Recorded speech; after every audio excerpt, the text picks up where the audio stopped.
ओम शांति। आज 3 सितंबर 2024। आज की ईश्वरीय महावाक्य में हमारे परम पिता परमात्मा शिव कहते हैं, मीठे बच्चे, तुम्हें किसी भी पतित देहधारियों से प्यार नहीं रखना है। तुम्हें किसी भी पतित देहधारियों से प्यार नहीं रखना है, क्योंकि तुम पावन दुनिया में जा रहे हो। एक बाप से प्यार करना है। कौन है हमारा बाप? हमारा पिता है भगवान। हमारा पिता है परम पिता परमात्मा शिव।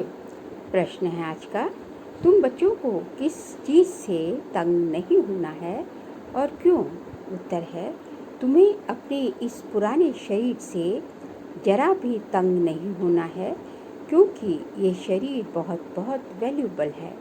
आत्मा इस शरीर में बैठ बाप को याद करके बहुत बड़ी लॉटरी ले रही है।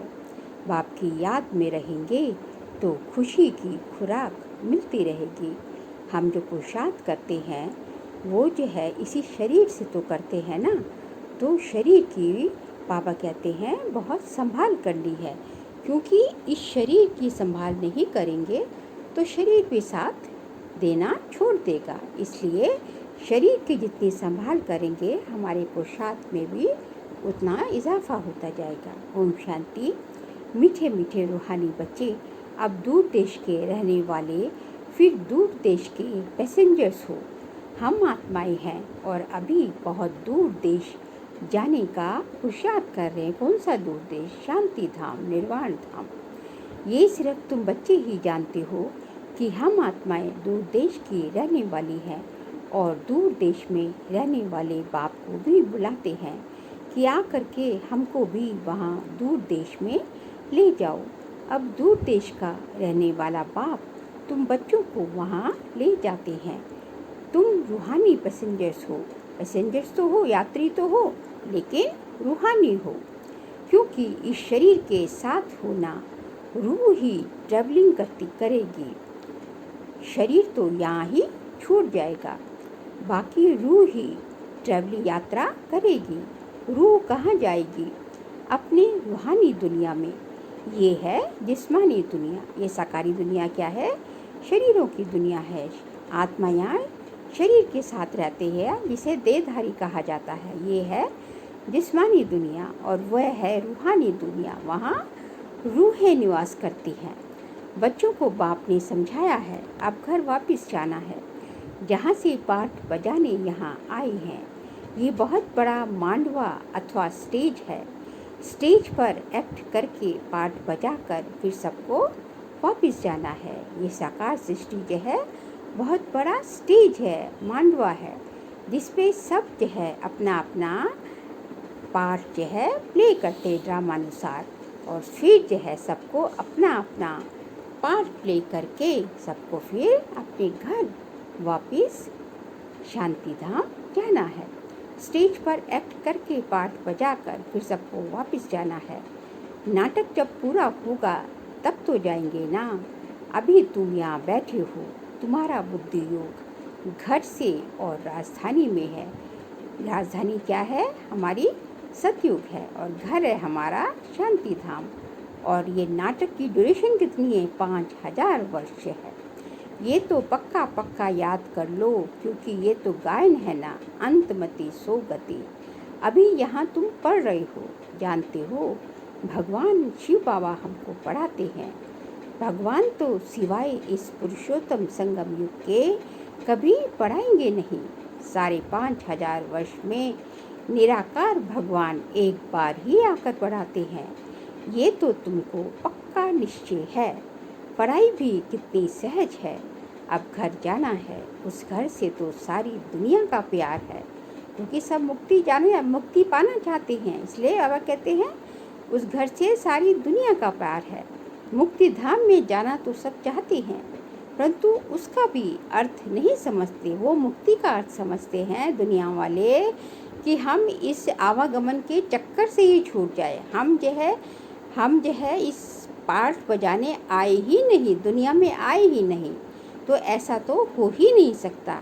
चाहे बेशक एक जन्म का पाठ प्ले करना हो, लेकिन एक बार तो एक जन्म के लिए ही सही उतरना तो नीचे पड़ेगा और पाठ भी प्ले करना पड़ेगा। इस आवागमन के चक्कर से कोई भी बच नहीं सकता, कोई भी छूट नहीं सकता।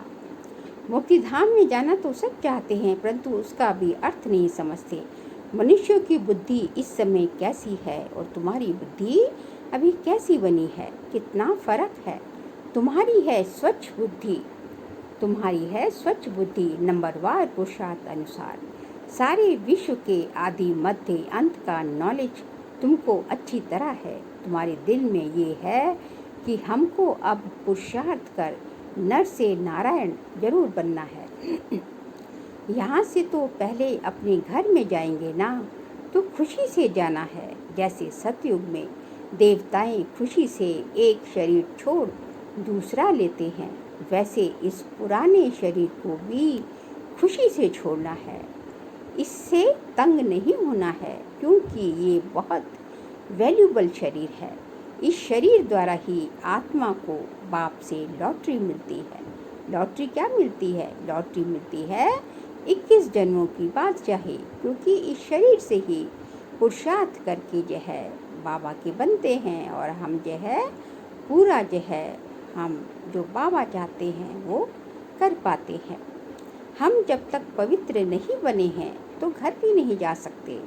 बाप को याद करते रहेंगे, तभी उस योग बल से पापों का बोझा उतरेगा। पापों का बोझा कैसे उतरेगा?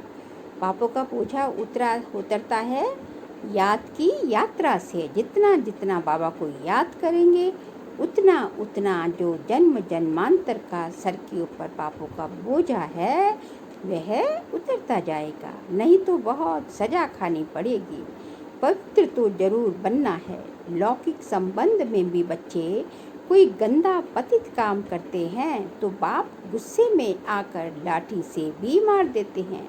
आजकल तो नहीं मारते, लेकिन किसी ज़माने में जब ये मुरली चली होगी तब मारते होंगे, क्योंकि बेकायदे पतित बनते हैं। गलत काम करेंगे तो पहले तो पिता वह बच्चे की पिटाई करते थे, शिक्षक जो बच्चों की पिटाई भी करते थे, लेकिन आजकल सभी धंधा बंद है। किसके साथ भी बेकायदे प्यार रखते हैं तो भी माँ बाप को अच्छा नहीं लगता। ये बेहद का बाप फिर कहते हैं तुम बच्चों को यहाँ तो रहना नहीं है, अभी तुमको जाना है नई दुनिया में। वहाँ विकारी पतित कोई होता नहीं। एक ही पतित पावन बाप आकर ऐसा पावन तुमको बनाते हैं।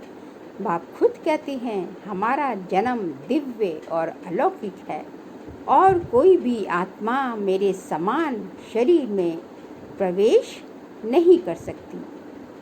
बाबा तो पर काया प्रवेशता होती है ना बाबा की। बाबा तो जन्म से गर्भ के माता के गर्भ से जन्म नहीं लेते। बाबा जो है इसमें ब्रह्मा बाबा के तन में प्रवेश होकर जो है फिर गीता ज्ञान देते हैं। भल धर्म स्थापक जो आते हैं उनकी आत्मा भी प्रवेश करती है, परंतु वह बात ही अलग है। हम तो आते ही हैं सबको वापस ले जाने के लिए। वह तो ऊपर से उतरते हैं, नीचे अपना पाठ बजाते हैं। हम तो सबको ले जाते हैं, फिर बतलाते हैं कि तुम कैसे पहले पहले नई दुनिया में उतरेंगे। उस नई दुनिया सतयुग में बगुला कोई नहीं होता, कोई भी इंसान बगुला नहीं है। वहाँ सतयुग में सब हंस हैं, होली हंस से सब पवित्र आत्माएं। शरीर पवित्र, आत्मा पवित्र। बाप तो आते ही हैं बगुलों के बीच, और यहाँ इस सृष्टि पर सब बगुले हैं। कलयुग में सारे बगुले पतित आत्माएं हैं। तो बाबा कहते हैं भगवान तो बगुले के बीच आते हैं, फिर तुमको हंस बनाते हैं। अभी हम क्या बन रहे हैं? वो हंस बन रहे हैं। तुम अब हंस बने हो, मोती ही चुगते हो। हम क्या है, कंकड़ अलग कर देते हैं और मोती चुगते हैं। दूध से पानी अलग कर देते हैं, दूध अलग करते, ये हंसों का काम है। सतयुग में तुमको ये रतन नहीं मिलेंगे। यहाँ तुम ये ज्ञान रतन चुग कर हंस बनते हो। बगुले से तुम हंस कैसे बनते हो, ये बाप बैठ समझाते हैं। अभी तुमको हंस बनाते हैं। कौन बनाता है? भगवान बनाता है। देवताओं को हंस असुरों को बगुला कहेंगे। अभी तुम किचड़ा छुड़ाए मोती चुगते हो। किचड़ा छोड़ के हम क्या चुगते हैं? हम मोती चुगते हैं, ज्ञान रतन चुगते हैं। तुमको ही पद्मा पदम भाग्यशाली कहते हैं। तुम्हारे पैर में छापा लगता है पद्मों का। एक कदम में पद्मों की कमाई है हमारी। शिव बाबा को तो पाँव है नहीं जो पदम हो सके, वह तो तुमको पद्मा पदम भाग्यशाली बनाते हैं। बाप कहते हैं मैं तुमको विश्व का मालिक बनाने आया हूँ। ये सब बातें अच्छी रीति समझने की हैं। मनुष्य ये तो समझते हैं स्वर्ग था, परंतु कब था, फिर कैसे होगा, ये पता नहीं। तुम बच्चे अभी रोशनी में आए हो, वह सब है अंधियारे में। ये लक्ष्मी नारायण विश्व के मालिक कब और कैसे बने, ये पता ही नहीं है। 5000 वर्ष की बात है। बाप बैठकर समझाते हैं। जैसे तुम आते हो पाठ बजाने, वैसे मैं भी आता हूँ, भगवान भी आते हैं। तुम निमंत्रण देकर बुलाते हो, भगवान को तो हमने बुलाया है ना। भक्ति मार्ग में जब दुख होता था तो ऊपर की तरफ ही नज़र जाती है ना, हे भगवान कुछ करो, आओ हमको सहायता दो। जब आप आएंगे हम आप पे बलिहार जाएंगे, ये सब हमने ही कहा है। तो बाबा कहते हैं मैं जो आया हूँ तुम्हारे निमंत्रण पर ही आया हूँ। हे बाबा हम पतितों को आकर पावन बनाओ, ये हमने कहा और किसको भी ऐसे कभी नहीं कहेंगे। अपने धर्म स्थापक को भी ऐसे नहीं कहेंगे कि आकर सबको पावन बनाओ। जो वो धर्म स्थापक है क्रिश्चियंस में और सब धर्मों में वो क्या कहते हैं, गॉड फादर कहते हैं वो लोग जो है, गॉड फादर। हम कहते हैं फादर, वो कहते हैं गॉड फादर। हे बाबा हम पतितों को आकर पावन बनाओ और किसको भी ऐसे कभी नहीं कहेंगे। अपने धर्म स्थापक को भी ऐसे नहीं कहेंगे कि आकर सबको पावन बनाओ। क्राइस्ट अथवा बुद्ध को थोड़े ही पतित पावन कहेंगे। गुरु वह जो सद्गति करे, वह तो आते हैं, उनके पिछाड़ी सबको नीचे उतरना है। धर्म स्थापकों के पीछे सब नीचे उस धर्म के लोग आते हैं। यहाँ से वापस जाने का रास्ता बतलाने वाला, सर्व का सद्गति करने वाला अकाल मूर्त एक ही बाप है, भगवान है। वास्तव में सतगुरु अक्षर ही राइट है। तुम सबसे राइट अक्षर फिर भी सिख लोग बोलते हैं। मैं बाबा कहते हैं सिख लोग, सिखों का है ना ये जो है, सिखों में जो है उसमें जो है बहुत कुछ जो है यहाँ की बातें लिखी हुई है। किसमें? गुरु ग्रंथ साहिब में। बड़ी बड़ी आवाज़ से कहते हैं सतगुरु अकाल, बड़े जोर से धुन लगाते हैं सतगुरु अकाल मूर्त कहते हैं। मूर्त ही नहीं हो तो वे फिर सतगुरु कैसे बनेंगे, सदगति कैसे देंगे? वह सतगुरु स्वयं ही आकर अपना परिचय देते हैं। मैं तुम्हारे मिसल जन्म, क्या है उसका परिचय सतगुरु का, मैं तुम्हारे मिसल जन्म नहीं लेता हूँ। और तो सब शरीरधारी बैठ सुनाते हैं, तुमको अशरीरी रूहानी बाप बैठ समझाते हैं। रात दिन का फर्क है। इस समय मनुष्य जो कुछ करते हैं वह रॉन्ग ही करते हैं, क्योंकि रावण की मत पर है। हर एक में 5 विकार हैं। अभी रावण राज्य विकारों का राज्य है। ये बातें डिटेल में बाप बैठ समझाते हैं, नहीं तो सारी दुनिया के चक्र का मालूम कैसे पड़े। ये चक्र कैसे फिरता है मालूम पड़ना चाहिए ना। ये भी तुम नहीं कहते हो कि बाबा समझाओ, आप ही बाप समझाते रहते हैं। तुमको एक भी प्रश्न पूछने का नहीं रहता। भगवान तो बाप है ना। बाप का काम है सब कुछ आप ही सुनाना, आप ही सब कुछ करना। बच्चों को स्कूल में बाप आप ही बिठाते हैं ना। ये लौकिक उसकी बात हो रही है। जो माता पिता जो होते हैं ना, वो बच्चों को स्कूल ले जाते हैं ना, अपने आप सब कुछ करते हैं। तो ये भी तो हमारा पिता है। तो ये जो है हमारा सब कुछ कल्याण नहीं करेगा तो कौन करेगा। नौकरी पर लगाते हैं, फिर उनको कहते हैं 60 वर्ष बाद ये सब छोड़ भगवान का भजन करना। ये लौकिक दुनिया की बात हो रही है कि अपने माता पिता को कहते हैं कि 60 वर्ष के बाद सब कुछ छोड़ के भगवान का भजन करना, वेद शास्त्र आदि पढ़ना, पूजा करना। तुम आधा कल्प पुजारी बन, फिर आधा कल्प के लिए पूज्य बनते हैं। सतयुग त्रेता पूज्य बनते हैं, द्वापर कलयुग पुजारी। पवित्र कैसे बनो उसके लिए कितना सहज समझाया जाता है। फिर भक्ति बिल्कुल छूट जाती है।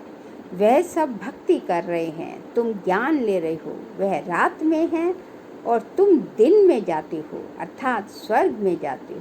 गीता में लिखा हुआ है मन मना भव, ये अक्षर तो मशहूर है। गीता पढ़ने वाले समझ सकते हैं, बहुत सहज लिखा हुआ है। सारी आयु गीता पढ़ते आए हैं पर समझे कुछ भी नहीं।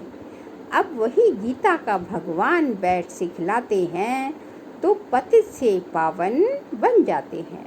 अभी हम भगवान से गीता सुनते हैं, फिर औरों को सुनाते हैं, पावन बनते हैं। बाप के महावाक्य है ना, ये है वही सहज राजयोग। मनुष्य कितने अंधश्रद्धा में डूबे हुए हैं, तुम्हारी तो बात ही नहीं सुनते। ड्रामानुसार उन्हों की भी जब तकदीर खुले तभी आ सकेंगे। जब तक जिसकी तकदीर में नहीं है, ड्रामा में जब तक नहीं है, तब तक लाख कोशिश कर लो वो ज्ञान में नहीं आएगा। तुम्हारे जैसी तकदीर और कोई धर्म वालों की नहीं होती। बाप ने समझाया है, ये तुम्हारा देवी देवता धर्म बहुत सुख देने वाला है, तुम भी समझते हो। बाप ठीक कहते हैं, शास्त्रों में तो वहाँ भी कंस रावण आदि बैठ दिखाए हैं। वहाँ के सुख का तो कोई को पता ही नहीं। भल देवताओं को पूजते हैं परंतु बुद्धि में कुछ नहीं बैठता। अब बाप कहते हैं, बच्चे मुझे याद करते हो। ऐसे कभी सुना कि बाप बच्चे को कहे कि तुम मुझे याद करो? बाबा कहते हैं, ऐसे कभी सुना कि बाप जो है पिता अपने बच्चों को कह रहा है कि मुझे याद करो? बच्चों को तो अपने बाप की ऑटोमेटिकली याद आनी चाहिए ना, स्वतः याद आनी चाहिए, लेकिन यहाँ बाबा को बोलना पड़ता है, मुझे याद करो, मुझे याद करो। लौकिक बाप कभी ऐसे याद कराने का पुरुषार्थ कराते हैं क्या? ये बेहद का बाप बैठ समझाते हैं। तुम सारे विश्व के आदि मध्य अंत को जानकर चक्रवर्ती राजा बन जाएंगे। पहले तुम जाएंगे घर, फिर जाना है पाठ बजाकर, फिर आना है पाठधारी बनकर। पहले जाएंगे शांति धाम, फिर नीचे उतरेंगे सुख धाम में पाठधारी बनकर। अभी किसको भी पता नहीं पड़ेगा कि नई आत्मा है या पुरानी आत्मा है। नई आत्मा का नामाधार जरूर होता है। अभी भी देखो कोई का कितना नामाचार जरूर होता है। कहते हैं जो नई आत्मा ऊपर से उतरती है वो एकदम प्योर होती है ना, एकदम पवित्र होती है, तो उसकी जो चमक जो होती है उसका तेज अलग ही होता है। तो उसका जो कुछ टाइम तक नामाचार होता है। जैसे कितने लोग हुए जो है तो उनकी बहुत जो है वो होती है। क्यों होती है? क्योंकि वो अभी अभी ऊपर से उतरी है, तो उसका जो है पवित्रता, उसमें हर एक गुण जो है अभी एकदम सतो प्रधान होती है। बाबा कहते हैं उसको नामाचार नाम होता है। अभी भी देखो कोई का कितना नामाचार होता है। मनुष्य ढेर आ जाते हैं, बैठे बैठे अनायास ही आ जाते हैं, तो वह प्रभाव पड़ता है। बाबा भी इसमें अनायास ही आते हैं तो वह प्रभाव पड़ता है। वह भी नई आत्मा आती है तो पुरानों पर प्रभाव होता है। टालियाँ निकलती जाती हैं तो उनकी महिमा होती है। किसको पता नहीं रहता कि इनका नामाचार क्यों है। नई आत्मा होने से उसमें कशिश होगी। अभी तो देखो कितने ढेर झूठे भगवान बन गए हैं। इसलिए गायन है, सबकी बेड़ी सच की बेड़ी, सच की नैया हिलेगी डुलेगी, लेकिन डूबेगी नहीं। ये कहा जाता है कि सच हिलेगा डुलेगा, मुश्किलात आएंगी, लेकिन डूब नहीं सकता। तूफान बहुत आते हैं क्योंकि भगवान खिवैया है ना। बच्चे भी हिलते हैं, नाव को तूफान बहुत लगते हैं और सत्संगों में तो ढेर जाते हैं, परंतु वहाँ कभी तूफान आदि की बात नहीं होती। जो इतने सत्संग होते रहते हैं आजकल, इतने जो है गुरु गोसाई क्या क्या नहीं है, तो वहाँ ऐसा कभी नहीं होता, वहाँ कोई प्रॉब्लम्स नहीं आती। लेकिन यहाँ सेंटर्स में बाबा के ज्ञान में ये सब जो है बहुत प्रॉब्लम्स आई, बहुत समस्याएं आई। यहाँ अबलाओं पर कितने अत्याचार होते हैं, परंतु फिर भी स्थापना तो होनी है। बाप बैठ समझाते हैं, हे आत्माएं, तुम कितना जंगली कांटे बन पड़े हो, दूसरों को कांटा लगाते हो, सबको दुखी देते रहते हो, खुद भी कांटे बन गए, दूसरों को भी कांटा लगाते हो, तो तुमको भी कांटा लगता है। जब दूसरों को तुम कांटा लगाते हो यानी कि दुख देते हो, तो तुम्हें भी तो कांटा लगेगा ना, तुम्हें भी दुख लगेगा। रिस्पॉन्ड तो हर बात का मिलता है। वहाँ दुख की छीछी बातें कोई होती नहीं, कहाँ सतयुग में। इसलिए उनको कहा ही जाता है स्वर्ग। मनुष्य स्वर्ग और नरक कहते हैं, परंतु समझते नहीं। कहते हैं फलाना स्वर्ग गया, ये कहना भी वास्तव में रॉन्ग है। निराकारी दुनिया को कोई हेवन नहीं कहा जाता, वह है मुक्ति धाम, ये फिर कहते हैं स्वर्ग में गया। अभी तुम जानते हो ये मुक्ति धाम आत्माओं का घर है। जैसे यहाँ घर होते हैं भक्ति मार्ग में, जो बहुत धनवान होते हैं तो कितने ऊंचे मंदिर बनाते हैं। शिव का मंदिर देखो कैसा बनाया हुआ है, लक्ष्मी नारायण का भी मंदिर बनाते हैं, तो सच्चे जेवर आदि कितने होते हैं, बहुत धन रहता है। अभी तो झूठ हो गया, तुम भी आके कितने सच्चे जेवर पहनते थे, अभी तो गवर्नमेंट के डर से सच्चा छिपाए झूठ पहनना पड़ता है। वहाँ तो है ही सच। कहाँ सतयुग में झूठा कुछ भी होता नहीं, यहाँ सच्चा होते भी छिपा कर रख देते हैं। दिन प्रतिदिन सोना महंगा होता जाता है, वहाँ तो है ही स्वर्ग। तुमको सब कुछ नया मिलेगा, नई दुनिया में सब कुछ नया अकीचार अर्थात अथा मिलेगा, अथा धन था। अभी तो देखो हर एक चीज़ कितनी महंगी हो गई है। अभी तुम बच्चों को मूल वतन से लेकर सब राज समझाता हूँ। मूल वतन का राज बाप बिगर कौन समझाएंगे। तुमको भी फिर टीचर बनना है। गृहस्थ व्यवहार में भल रहो, कमल फूल समान पवित्र रहो।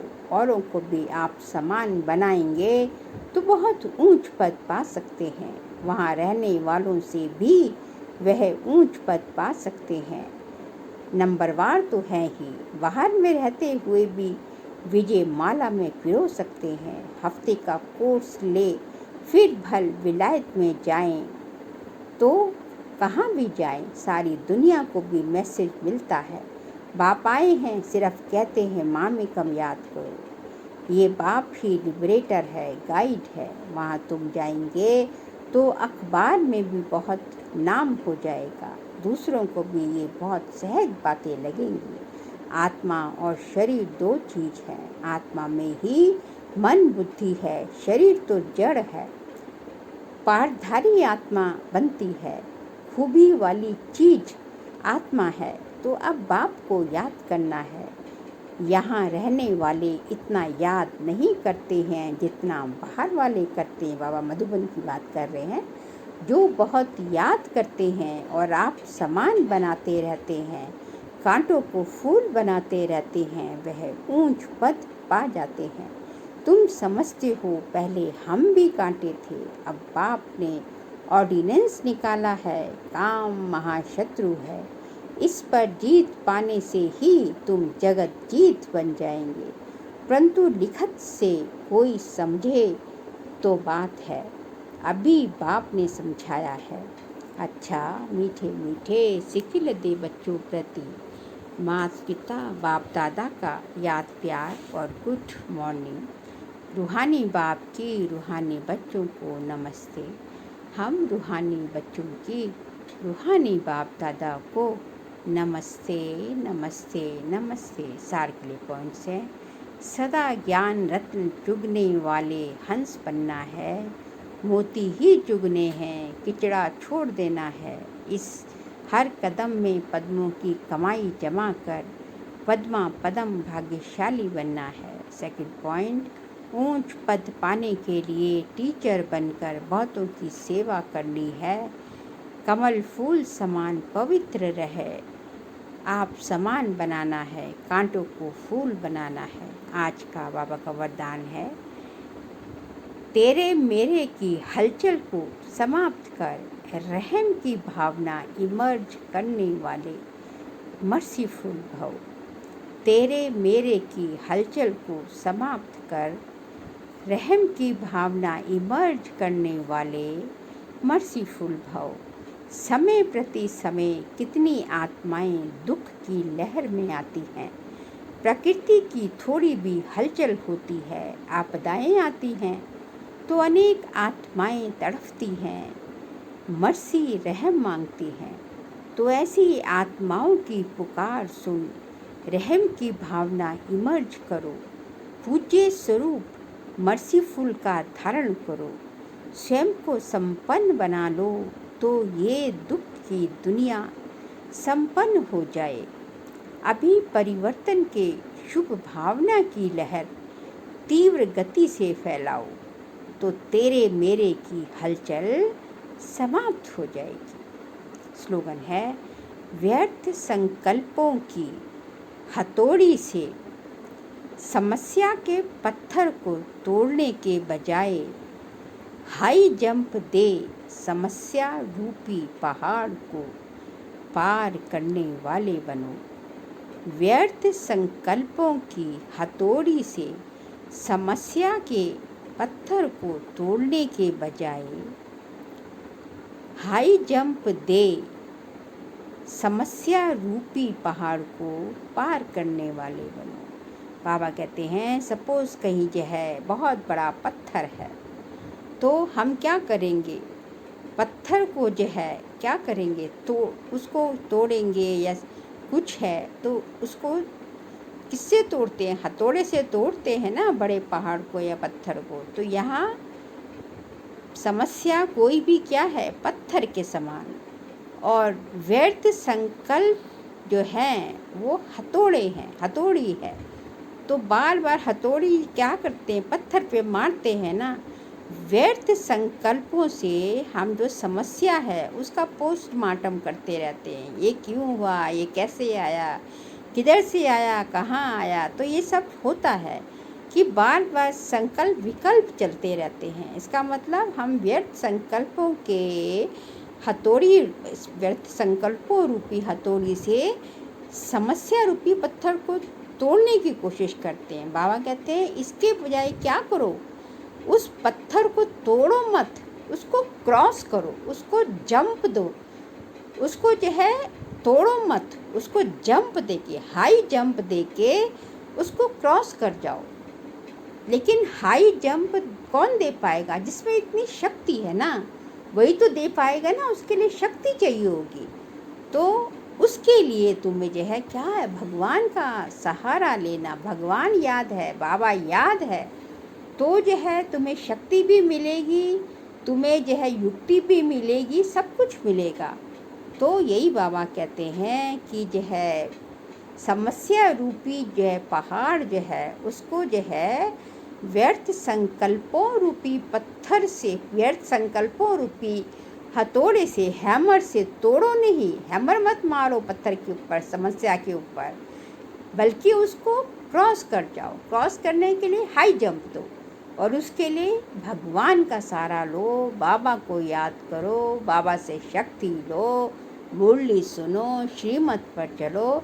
ये सब है उसके रास्ते, उसको हाई जंप देने के, क्रॉस करने के। अच्छा, ओम शांति।